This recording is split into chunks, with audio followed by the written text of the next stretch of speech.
26장 말씀은 각 지파별로 이제 인구 조사를 하는 내용들입니다. 그래서 이어서 27장에 보면은 그 인구 조사를 다 마친 다음에 이제 마치고 보니까 그 므낫세 그 후손들 가운데 이제 슬로보엇이라고 하는, 그러니까 므낫세 그 지파에 6대 손이 말하자면 남자가 없이 딸들만 낳고 죽었어요. 그러니까 그 후손들 딸들은 그 기업을 받을 수가 없게 됐잖아요. 그랬을 때 그 딸들이 이제 회막 앞에 나가서 그들의 입장을 발표합니다. 왜 우리에게는 기업이 없습니까? 네. 성경에 보면은 그 일반 그 생활을 하다가 어려운 문제들이 일어나게 되면 반드시 모세에게 가잖아요. 그러면 모세가 그 얘기를 다 들은 다음에 하나님 앞에 또 나가잖아요. 모세가 하나님 앞에 나갑니다. 나가서 이러이러한 일들이 있는데 어떻게 하면 좋겠느냐고 말이잖아요. 그러면 하나님이 모세에게 메시지를 줄 때 그 메시지대로 그 일을 판결하는 그런 내용들이 있습니다. 그러니까 우리가 신앙생활 하면서도 개인적으로 어려움이 있다든지 또 공동체 어려움이 있을 때 반드시 그 지도자에게 알려야 됩니다. 그래서 지도자는 반드시 하나님 앞에 그 내용을 가지고 기도한 다음에 문제를 이렇게 풀어나가야 되죠. 그래서 이 슬로보앗의 딸들의 그 항소를 이렇게 듣고 해결하는 그 방침을 하나님께서 일러주셨습니다. 슬로보앗의 딸들의 말이 옳으니 너는 반드시 그들의 아버지의 형제 중에서 그들에게 기업을 주어 받게 하되 그들의 아버지의 기업을 그들에게 돌려달라고 이렇게 말씀하고 있습니다.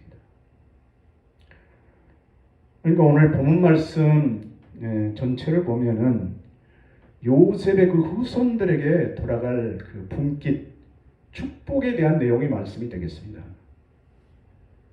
창세기 49장 22절에 보면은 야곱이 요셉의 그 후손들에게 축복하잖아요. 그 내용을 보면은 이런 내용들이 있습니다. 요셉은 무성한 가지라. 곧 샘 곁 무성한 가지라. 가지는 가지인데 아주 무성한 가지고 또 샘 곁에 심어진 무성한 가지라는 거죠. 그리고 그 가지가 담을 넘었도다. 축복한 내용이죠. 그 축복한 대로 요셉의 그 후손들이 복을 받는 내용들을 27장에 말씀하고 있습니다. 성경은 우리가 알고 있는 내용이지만 성경은 하나님과 하나님의 자녀들에게 있어서 가장 소중한 계약서죠. 계약서. 이렇게 하면 반드시 내가 복을 주겠다. 그런 약속. 이 약속들이 얼마나 많이 들어있습니까? 그 약속대로 요셉 후손들이 복을 받는 그러한 내용이지만 하나님은 그 약속하신 내용들을 그대로 실행하시는 분이라는 것을 우리에게 강력하게 시사하고 있습니다. 예를 들자면 우리가 실손보험을 들었다. 그러면 피보험자가 그 보험사에게 그 약속을 충족시켜 줄 때 보상을 받는 거잖아요. 쉽게 말하자면. 일반적인 제 생각입니다만 성경에 그런 내용은 없어요. 이와 같이 하나님도 마찬가지라는 거예요. 하나님께. 우리가 하나님과 약속된 그 부분들을 우리가 충족시켜 드릴 때 반드시 하나님께서 약속한 복은 우리에게 주어지게 되어 있다는 거죠. 이 약속들은 우리가 참으로 순종할 수 없는 그런 내용들이 얼마나 많은지 몰라요. 순종할 수 없지만 하나님의 말씀이기 때문에 순종하게 되면 반드시 하나님께서 예비한 축복이 따라온다는 것입니다. 그래서 오늘 우리는 우리 일생에 있어서 아주 절정기에 그 약속을 무시해버릴 때가 얼마나 많은지 몰라요. 얼마나 많은 약속들이 수록되어 있습니까? 그 약속대로 따라가기만 하면 되는데 그 약속을 우리 스스로가 무시해버린다는 거죠. 이렇게 하나님의 말씀을 순종하지 않는다는 거죠. 하나님의 말씀을 거역해버린다는 거죠. 그러면 하나님께서 나에게 예비된 그 축복은 영원히 없어져 버린 거죠. 그래서 그 기회를 놓치지 말라는 거죠. 우리에게 기회가 올 때 그 축복을 받을 수 있는 성도들이 되어야 된다는 것입니다. 그럴 때 성도들이 얼마나 기쁘겠습니까? 나에게 분깃, 나에게 준비된 축복이 오게 되면 얼마나 기뻐하겠느냐. 그리고 하나님께 영광을 돌리고 그 사실을 많은 사람들에게 얘기할 수 있는 그런 복이 따라오게 돼 있다는 거죠. 근데 대다수가 그 약속을 지키지 못해요. 왜 인구조사를 했겠습니까? 인구조사를 한 이유가 있어요. 출애굽 1세대들이 하나님께서 주시겠다고 한 약속을 받았잖아요. 가나안 땅은 너희들의 것이다 약속 받았잖아요. 그런데 어떻게 됐습니까? 결과가 다 죽고 말았어요. 그리고 두 사람만 딱 남는 거예요. 이 두 사람은 그 약속을 끝까지 지키는, 실행하는 그런 자들에게 주어졌다는 거죠. 그 사람들이 누굽니까? 여호수아와 갈렙이잖아요. 딱 두 사람이 남는 거예요. 너무 안타까운 거예요. 그러니까 1세들이 다 죽은 다음에 이제 가나안 땅에 직면하기 전에 2차적인 인구 조사를 하는 것은 이제 가나안 땅에 가게 되면 땅을 분배받아야 되잖아요. 그 일을 누가 해요? 여호수아를 통해서 하시고자 해서 인구 조사를 마치게 되었던 것입니다. 그래서 여호수아라고 하는 그 사람은 누구냐? 오늘 본문 말씀 가운데 18절 말씀을 다시 한번 읽어보겠습니다. 시작. 여호와께서 모세에게 이르시되 눈의 아들 여호수아는 그 안에 영이 머무는 자니 너는 데려다가 그에게 안수하고. 영이 머무는 사람 여호수아였다는 것입니다. 이런 사람만이 약속을 받게 됩니다. 우리 안에 영이 머물러 있는지 없는지 늘 우리는 우리 마음을, 우리의 삶을 돌아봐야 됩니다. 만약에 우리가 우리 안에 하나님의 영이 계시지 않는다면 어떤 일이 일어날까요? 상상할 수 없는 그런 일들이 일어나게 됐습니다. 어떤 일이 일어나죠? 초대교회 성령이 충만한 참으로 특별한 공동체였잖아요. 근데 그 공동체가 성령이 충만해서 날로 달로 막 부흥하기 시작한 거죠. 3,000명, 5,000명 막 늘어난 그런 아주 축복받는 초대교회였잖아요. 그런데 어때요? 갑자기 핍박이 오기 시작합니다. 그래서 그 핍박 때문에 그 공동체가 산산이 부서져 버렸어요. 막 이방 땅으로 가까운 북쪽에 있는 사마리아까지 막 다 흩어지고 말았어요.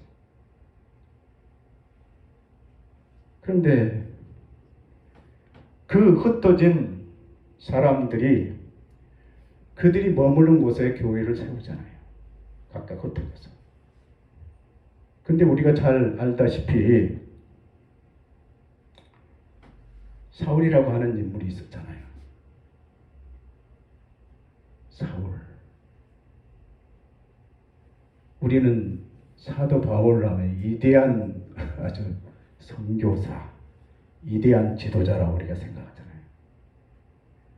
그런데 그 위대한 인물인 사도 바울이라고 할지라도 그 안에 성령이 머물러 있지 않으면 어떤 일들이 일어나겠죠?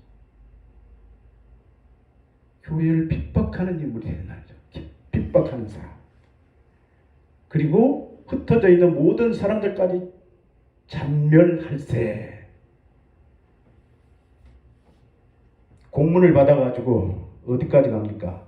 300km가 되는 머나먼 땅까지 가서 그리스도인들 잡아서 예루살렘으로 잡아다가 죽이려고 했잖아요. 다메섹이라고 하는 이방 땅입니다. 300km가 넘어요. 320km가 돼요. 그것까지 막 쫓아가는 거예요. 사도 바울이 아니고 사울이었죠. 이런 악마가 어디 있겠습니까? 이런 악마가 어디 있냐 이거죠. 아주 지독한 사람이라는 거죠. 키는 조그만 사람이 머리는 다 막 벗겨지고 다리는 막 이렇게 오그라진 다리 있잖아요. 그런 사람이 어떻게 이렇게 악한 일을 하는지 몰라요. 다메섹까지 쫓아가서 막 그냥 끌고 와서 죽이려고 했잖아요. 지독한 악마였어요. 그런데 어때요? 다메섹 도상에서 예수님을 만난 다음에 어떻게 됩니까? 어떻게 사람이 변합니까? 180도로 달라져 버렸어요. 그 죽이려고 하는 사람들을 잡아다가 죽이려고 했지만 예수님을 만난 다음에는 어떻게 했느냐 이거죠. 자기가 솔선수범해서 어때요? 그들과 함께 복음을 전한 사람이 되어버렸다는 거죠.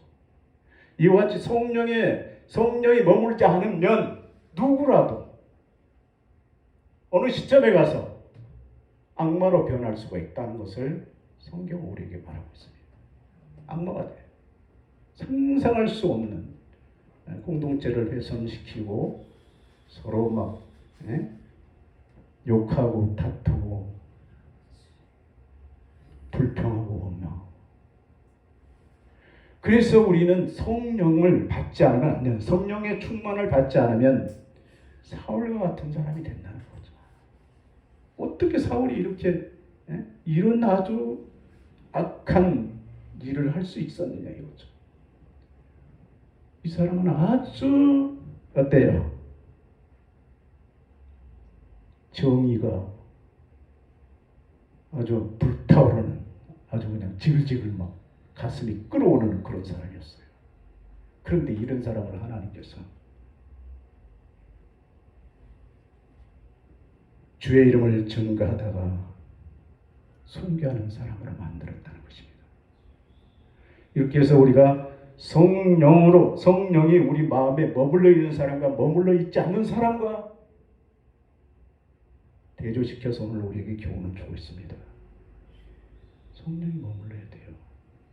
항상 우리 안에 내가 머무르지 말고 성령 하나님께서 머물러 계셔야 된다는 것입니다. 그래야 나도 살고 공동체도 성장할 수 있다는 것을 말씀하고 있습니다. 요셉의 가정 보세요. 요셉의 그 후손들 보세요. 이제 7대 손에 가서 7대 손 그 후손들이 가나안 땅을 분배받을 때 이와 같이 슬로보아스의 딸들은 유산을 받을 수 없는 그런 사람들이잖아요. 그 당시 시대가. 그렇지만 이들이 모세에게 이 사실을 알려서 그들의 부당한 그 처사에 대해서 받는 일에 대해서 말했을 때 모세가 하나님 앞에 기도하잖아요. 하나님 이 일을 어떻게 하면 좋습니까? 그러니까 그들의 말이 옳다. 그대로 시행하라. 그래서 그때부터 공평하게 남자나 여자나 공평하게 유산을 물려받을 수 있는 제도를 만들게 됐고 오늘까지도 우리가 그 법을 지켜오고 있습니다. 왜 요셉이 이렇게 복을 받았을까요? 요셉 하면은 우리가 참으로 그 인격에서 수많은 것을 배울 수 있습니다. 얼마나 믿음이 강직한 사람이었는지 요셉. 하나님이 자기를 예고에 보낼 때부터 순수하게 하나님의 말씀에 순종하잖아요. 하나님의 사람으로 살아남잖아요. 종의 신분이지만 하나님의 사람으로 살았다는 거죠. 그래서 오늘 우리는 내 안에 하나님의 영이 머무는 그런 곳이 되어야 되는 것입니다. 그런 자만이 하나님의 유혹을 받을 수 있다. 하나님의 축복받는 자이다. 이것을 수없이 우리에게 말씀해 주고 있습니다.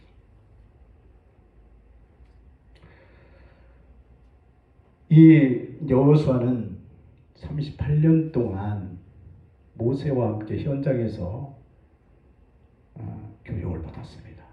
크고 많은 사건들을 경험하면서 그것을 다 모세를 통해서 공부했던 그런 사람이죠. 그런데 그 여호수아의 그 삶은 변함이 없었어요. 수많은 사람들이 불평하고 원망했잖아요. 다 죽음을 맞이했지만 여호수아와 갈렙만이 살아남았다는 것입니다. 철저하게 하나님의 말씀에 순종하는 그런 성도들이 되어서 하나님께서 약속하신 그 복을 받는 놀라운 축복의 사람들이 되시기를 축원합니다. 우리가 복을 받아야 되잖아요.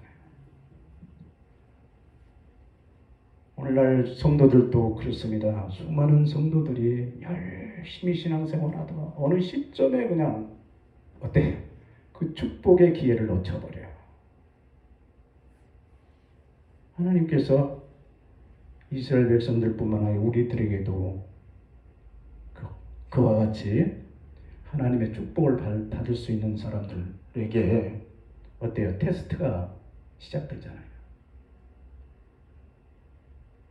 예를 들어서 내가 A라는 사람과 이렇게 절친하게 지냈는데 나를 배신했어요. 근데 A라는 사람이 너를 배신할지라도 나는 거기에 맞서서 다툰다든지 원수를 삼는다든지 만약에 너가 원수가 아니라 그를 사랑으로 포용한다면 내가 복을 주겠다고 그런 약속들을 하고 있잖아요. 수많은 약속들이 있잖아요. 그 일을 한번 시행해보라는 거죠. 시행해라. 그러면 내가 반드시 너에게 복을 준다. 왜?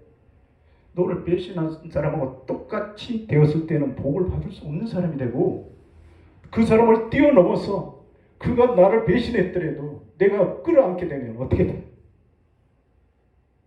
아무나 할 수 없는 일이지만 하게 되면 문제가 달라진다는 거죠. 그 사람을 통해서 하나님께서 복을 주시는 그 복을 또 나누는 그런 사람으로 사용하기 위해서 테스트합니다. 어떤 일에도 흔들리지 않는 사람들, 이런 사람들에게 하나님께서 가장 필요적절하게 사용하신다는 것입니다.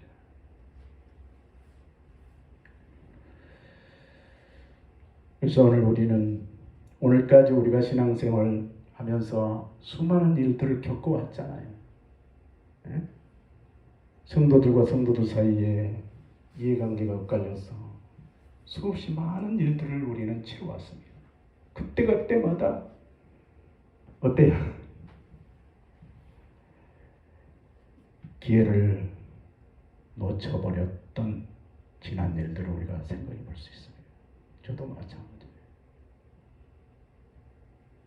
얼마나 유익한 기회들을 우리에게 수없이 제공했는데도 불구하고 우리는 다 그 기회들을 놓쳐버렸다는 것입니다.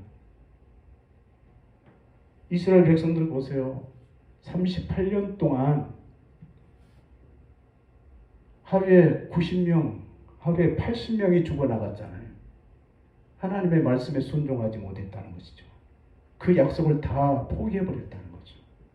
그렇기 때문에 그들은 죽음을 맞이할 수밖에 없었다는 것입니다. 이 성경에 기록된 이 약속들은 우리가 지켜도 되고 안 지켜도 되고 그런 내용들이 아니잖아요. 지키면 생명이 주어지고 지키지 않으면 죽음에 이르게 된다는 거죠. 그래서 우리는 필연적으로 어떤 일이 있어도 하나님의 그 약속을 충족시키는 나의 여러분들이 되시기를 축원합니다. 아무에게나 약속대로 복을 주신 하나님이 아니라는 거죠. 오늘날 이제 생활들이 어려우니까 너도 나도 그냥 이 보험을 막 깨뜨리고 그런 사람들 많잖아요. 한두 달 이렇게 안 내면 어때요? 보험금 해지돼 버려요. 다 거의 다 갔다가도 우리 믿음도 마찬가지인 것입니다. 우리가 축복받아야 될 그 기회가 올 때 믿음이 거기까지 가지를 못해요. 그냥 무너져 버려요. 그래서 그냥 교회를 못 떠난다든지 이런 행동을 하고 말아요. 얼마나 안타까운지 몰라. 그런 사람에게 복이 가겠습니까? 무슨 복이 갈 수 있겠습니까? 포기해버려요. 하나님을 포기해버려요. 오늘 우리의 하루하루의 삶을 날마다 점검하면서 하나님의 그 약속을 받을 수 있도록 하나님의 그 약속을 충족시키는 그러한 성도들이 되셔서 반드시 우리는 그 약속을 받아내야 됩니다.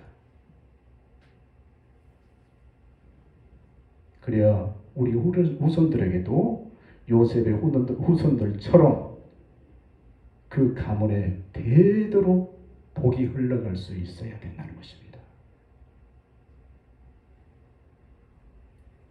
그래서 오늘 본문 말씀처럼 내 안에 성령이 머물러 있어야 되고, 또 다른 성경에 보면은 성령에 감동된 자라고 이렇게 말하고 있습니다. 요소가 성령의 신에 감동된 자. 다른 성경에 보면 이렇게 기록하고 있습니다. 사도 바울은 어때요? 회개한 다음에 항상 이 부분들을 엄격하게 지키고 점검한 사실을 기록해 놓았습니다. 에베소 3장에 보면은 항상 그의 생애 가운데 그 기도를 놓쳐버리지 않습니다. 계속해서 그 기도를 하죠. 어떤 내용입니까? 에베소서 3장 14절로 17절 말씀이죠. 이러므로 시작해서 어때요? 하늘과 땅에 있는 각 족속에게 이름을 주신 아버지 앞에 무릎을 꿇고 비노니, 이렇게 시작합니다. 하나님 앞에 무릎을 꿇고 빈다는 거죠. 그 기도는 평생 사도 바울이 잊어버리는 일이 없었습니다. 내가 성령으로 말미암아 어때요? 사랑의 뿌리가 박히고 터가 굳어지고 영원토록 사랑을 실천하겠다는 그런 내용이죠. 에베소서 한번 볼까요? 에베소서 3장.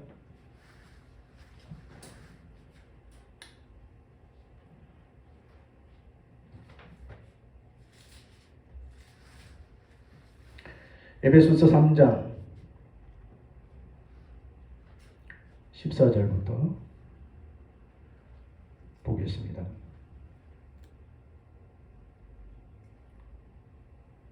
(313장) 313쪽 에베소서 3장 14절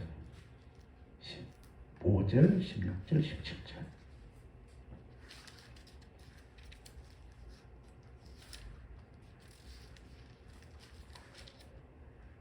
313쪽 같이 읽어보겠습니다. 14절부터 보겠습니다. 시작.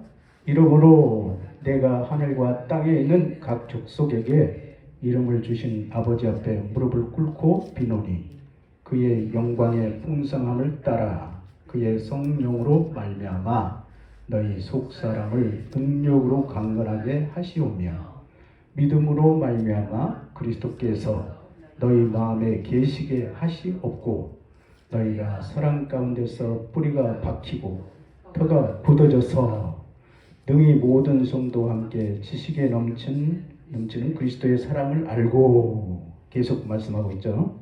이 사도 바울이 평생 기도하는 기도의 내용입니다. 저도 이 기도의 내용을 늘 항상 기도할 때마다 이 내용을 가지고 기도합니다.